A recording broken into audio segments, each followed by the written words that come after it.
Bonjour à tous, ici Tips de la team MDS. Alors aujourd'hui on se retrouve pour une vidéo un peu différente des autres. Alors cette fois-ci c'est pour une review de ma seconde réplique longue, on va dire ça comme ça. Suite à quelques problèmes que j'ai eu avec ma première réplique à cause de l'ASCU. Donc j'ai décidé d'acheter cette réplique d'occasion, indépendant de la team MDS aussi, donc également de mon équipe. Car je l'ai vu tourner, je sais ce que ça vaut et franchement ça marche plutôt bien. Alors ouais, je vais essayer de la présenter vite fait.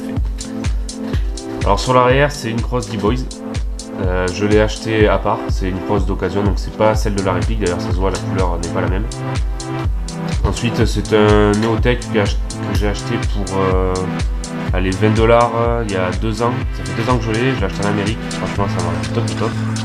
Très résistant, j'ai jamais pris une bille encore, donc je sais pas si la vitre c'est résistant, on verra bien. Hein. Alors ensuite un Ampeg 15, donc celui-là c'est un fonctionnel, c'est à batterie, c'est le modèle laser vert avec la lampe. Ensuite c'est une poignée, on va dire ça, reproduction un peu McCool, alors je sais pas du tout la marque que c'est, mais c'est un peu de reproduction. Ensuite sur l'avant donc nous avons le RIS Novesque en 12 pouces, donc c'est assez long, c'est un peu plus lourd. Ensuite à l'intérieur vous pouvez voir le silencieux qui est directement incorporé dans le corps. Donc ça donne son petit effet, ça change d'habitude.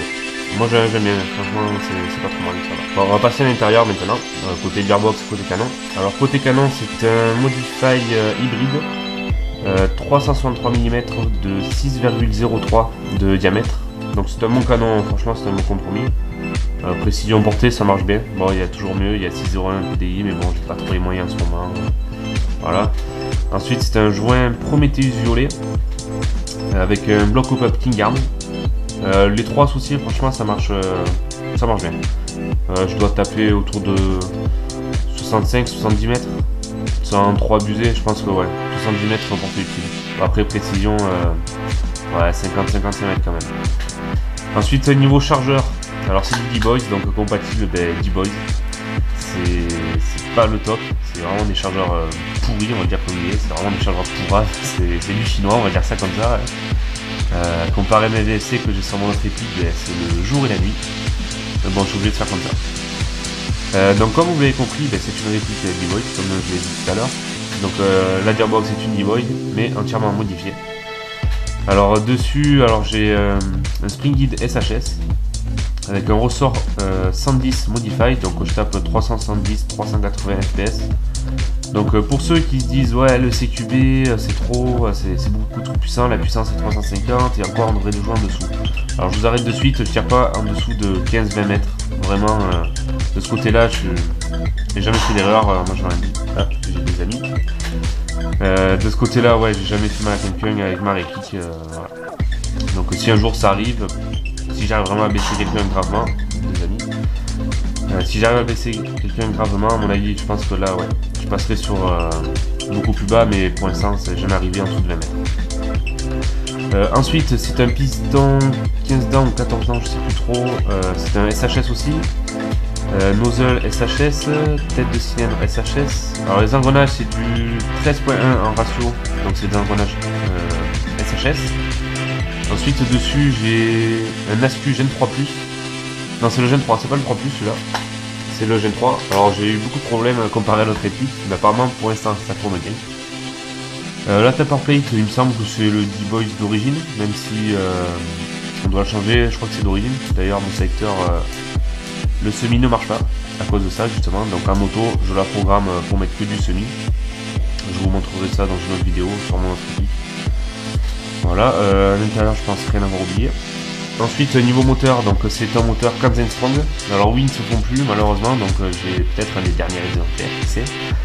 Non mais ouais, je le garde parce que justement c'est un des derniers exemplaires et je sais que ça marche vraiment super bien. Alors du coup je préfère le garder.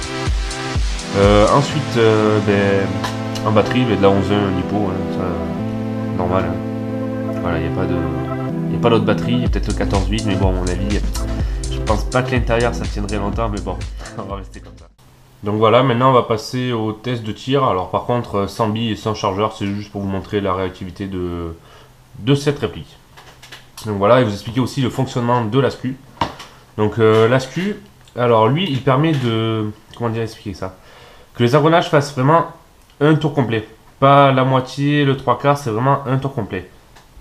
Donc la SKU, on va dire, sécurise votre cycle, on va dire ça comme ça, il sécurise pour éviter qu'il fasse de mauvais cycles et ainsi casser la mécanique. Voilà. Donc aussi, il y a un mode de programmation, donc on peut programmer le semi. Donc on peut mettre par exemple le mode hop-up. Alors dès qu'il n'est plus mis dans le chargeur, la SKU le sait. Et votre réplique ne peut plus le tirer. Donc il ne faut pas s'inquiéter si vous ne tirez plus, il faut juste changer de chargeur. Ensuite, il y a un deuxième mode sur le semi. Donc oui, le semi, mais le troisième, je ne sais pas du tout ce que c'est, j'ai jamais essayé. Sûrement le full, je pense pas, mais je pense qu'il doit y avoir une connerie du genre. Et en auto, alors, on peut faire plusieurs choses. On peut mettre du semi, du burst, de l'auto. Et le premier mode, à mon avis, c'est sûrement, le mode hop-up, encore une fois. Donc ça, pareil, mode hop-up, je m'en sers pas, ça sert à rien. Vous le savez de suite, vous tirez une bille dans le vide, vous savez que votre chargeur est vide. Donc voilà. Donc je vais vous montrer comment on procède pour changer ces modes-là. Donc je vais vous faire que sur le mode auto. Voilà, je vais vous faire que sur celui-là. Donc il faut se mettre en sécurité. Ensuite, il faut brancher votre batterie. Et si vous avez un ASU, vous savez très bien que votre moteur, au bout d'une seconde ou deux, il va biper, il va faire un bip, vous allez l'entendre à la vidéo. Mais par contre, quand vous branchez la batterie, cette fois-là, il faut mettre le mode auto et appuyer sur la gâchette avant le premier bip. Donc il faut faire ça super rapidement et avoir l'habitude. Donc ensuite, tu vas avoir un nombre conséquent de bip. Donc chaque nombre de bip signifie un mode de programmation. Donc je vais vous montrer ça. Vous branchez, vous passez en auto, vous appuyez. Une fois le premier bip, vous laissez. Là, premier mode. Deuxième mode. Troisième mode. Quatrième mode. Ça, c'est le mode semi, celui qui nous intéresse. Donc, vous appuyez. Oh là. Voilà. Donc, en auto, vous avez du semi. Vous voyez, je reste appuyé, ça bouge pas.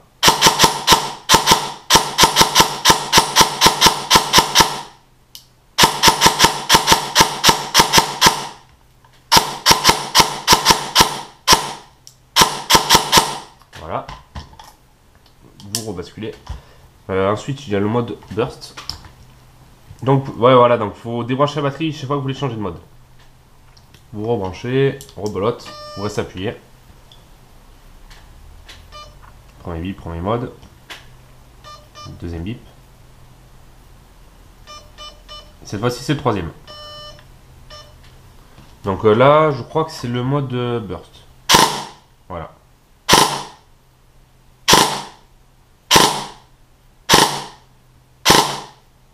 Donc moi, mon sélecteur est un peu fatigué, donc je pense que ça va faire du burst quand même en semi. Non. Voilà, hop. Et vous voyez, mode burst, encore une fois.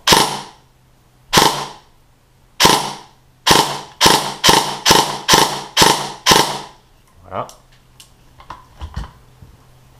Donc le mode auto, je vais pas vous montrer, ça sert à rien, ça a surtout fatigué ma mécanique qui est pas neuve, on va dire, je préfère l'économiser. Donc pareil, vous basculez en auto, vous restez appuyé, et au bout du quatrième mode, donc dès que vous avez 4 bips d'affilée, c'est le mode semi. Donc je le refais devant vous.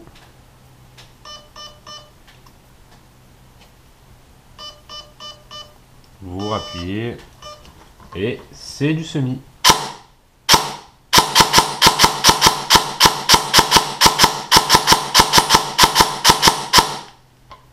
Voilà. Donc voilà, c'est tout pour cette vidéo présentation de ma M4 D-Boy. On va appeler ça D-Boy. On va faire plaisir à mon ami indépendeur, car pour lui c'est une M4 D-Boy et ça restera une M4 D-Boy. Donc voilà, sur ce, je vous souhaite à tous une très bonne soirée et à la prochaine. Et pensez à vous abonner à ma chaîne, ça me fait énormément plaisir. On est bientôt 750. On les a dépassés d'ailleurs, ça me fait plaisir.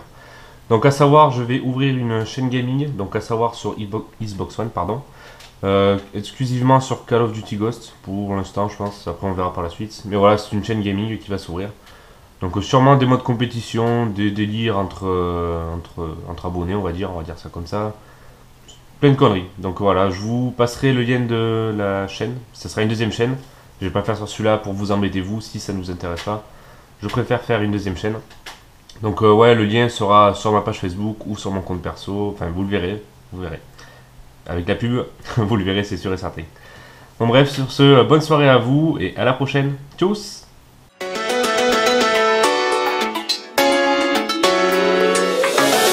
Bullseye.